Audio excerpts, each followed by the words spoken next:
Pemirsa, proses majunya Pramono Anung menjadi calon gubernur Jakarta diklaim cuma 2 hari. Dukungan istri Presiden Jokowi dan Ibu Megawati menguatkan Pramono Anung maju berkontestasi di Jakarta.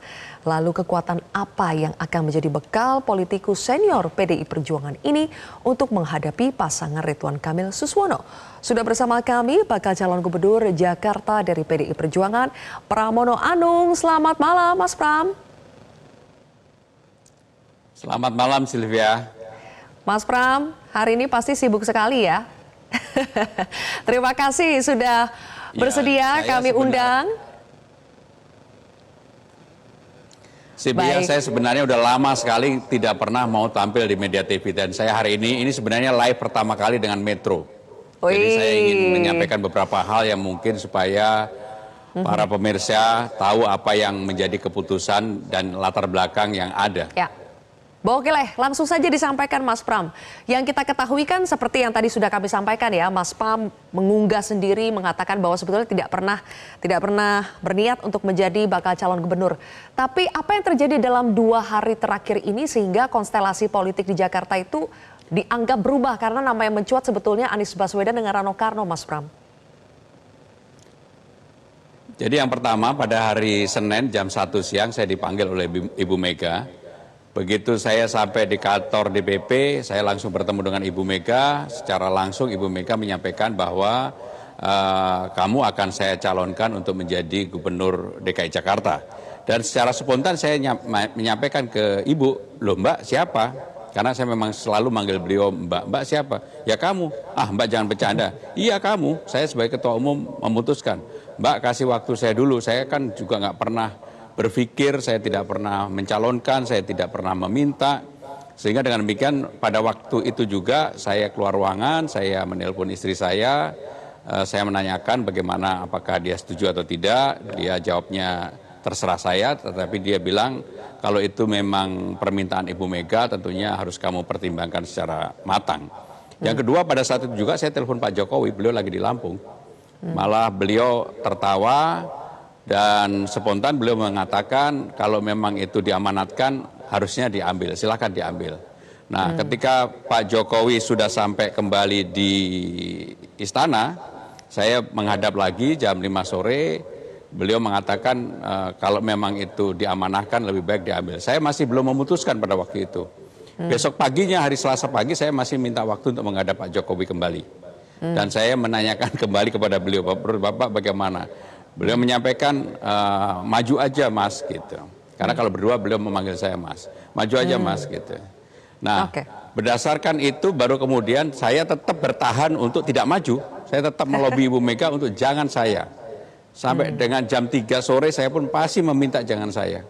Tetapi karena Ibu sudah bersikukuh, sudah berkeras hati, akhirnya saya sampaikan kepada beliau, ya udah kalau memang nggak bisa, saya akan jalani, saya akan sungguh-sungguh dan saya akan maju dengan Rano dan kami akan fight walaupun kami hanya didukung sekitar 14% kursi di parlemen di DPRD. Ya. Ada beberapa hal yang ingin kami tanyakan dari cerita Mas Pram tadi ya. Yang pertama, Mas Pram, yang Mas Pram pahami ya, apakah Mas Pram itu adalah pilihan utama Bu Mega sebagai bakal calon gubernur Jakarta? Pada hari Sabtu saya sebenarnya udah bertemu dengan Ibu Mega. Karena pada hari Sabtu itu juga Mas Anies bertemu dengan DPD di kantor DPD PDI Perjuangan Jakarta. Saya kemudian sampaikan, karena saya habis selesai dengan Ibu Mega, saya sampaikan ke Mas Anies, Mas ya udah bismillah. Saya telepon, Mas ya udah bismillah, mudah-mudahan Mas Anies yang direkomendasikan. Saya sampaikan. Tetapi kemudian sejak hari Senin dan akhirnya putusan Selasa, dan karena sudah diputuskan ya saya ini adalah kader partai, saya sudah 27 tahun bersama Ibu Mega, tentunya apapun yang menjadi putusan partai akan saya jalankan, saya laksanakan dengan baik. Tetapi yang tidak kalah pentingnya, apapun saya maju ini kan juga karena keputusan Mahkamah Konstitusi, sehingga dengan demikian ini juga menjadi pertimbangan saya supaya demokrasi tetap terjaga dengan baik. Oke.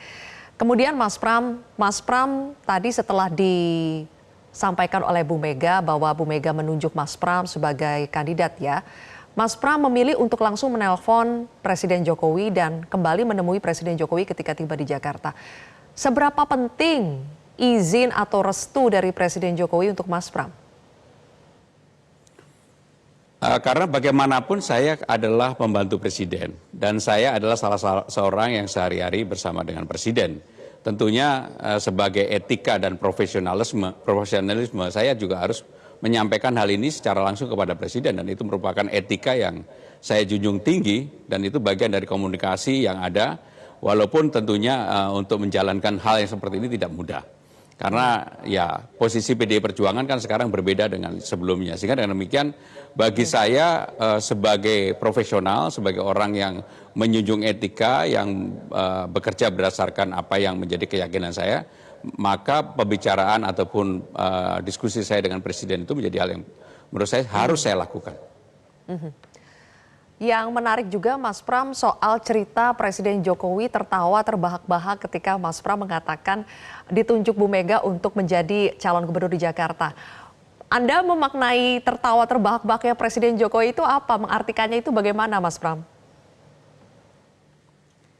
Ya sebenarnya ketika saya bicara dengan Presiden itu melalui telepon. Mengenai desas-desus siapa yang menjadi calon gubernur, Presiden pernah mendorong yang pertama Pak Basuki, Menteri PUPR, tapi beliau tidak mau.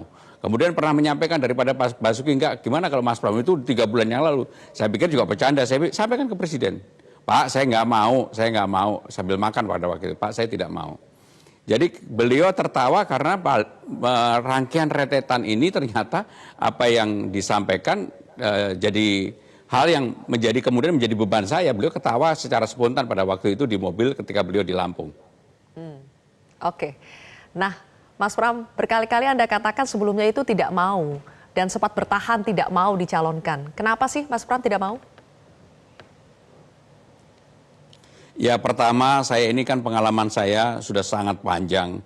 Menjadi anggota DPR 4 kali, pernah menjadi pimpinan DPR, menteri 2 periode. Di zaman Ibu Mega saya juga menjadi sekretaris Ibu Mega ketika beliau menjadi wakil presiden, menjadi sekjen partai, wakil sekjen.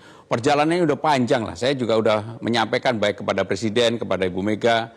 Saya karena kebetulan sudah punya cucu, saya ingin mempunyai waktu yang cukup untuk anak dan cucu saya. Karena dari dulu, terus terang aja, saya ini kan selalu mengambil posisi yang bekerja keras. Saya tidak pernah mengambil posisi yang katakanlah menjadi politikus yang main-main. Sehingga dengan demikian saya mengambil posisi yang bekerja keras dan akhirnya itulah yang terjadi pada saya.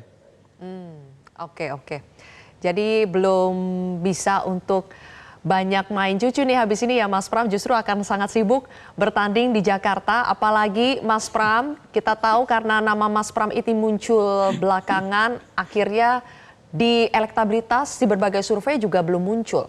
Mas Pram concern tidak, khawatir tidak persoalan elektabilitas Mas Pram yang dianggap kecil di Jakarta? Yang pertama saya sampaikan secara jujur, jangankan elektabilitas, saya sendiri nggak tahu dan saya memang nggak pengen dikenal orang pada kira-kira 7 tahun terakhir.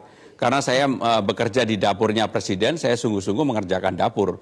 Maka dapur itu alhamdulillah berjalan dengan baik dan saya tidak mau ketika misalnya sidang kabinet habis ratas, habis rapat, atau saya ketika bersama Presiden, kemudian saya akan menjadi jurkam atau menyampaikan sesuatu kepada publik. Saya memang tidak mau. Kenapa ini saya lakukan? Dengan sadar saya lakukan untuk menjaga marwah kepresidenan, kantor pemerintah. Sehingga dengan demikian pasti orang generasi sekarang ini tidak banyak yang mengenal saya. Tetapi kalau lihat track record saya yang panjang, pernah menjadi jubir, pernah menjadi sekjen partai, pimpinan DPR, ya sekarang saya juga kaget ketika baru tampil 1 hari di ruang publik aja responnya luar biasa kepada saya pribadi.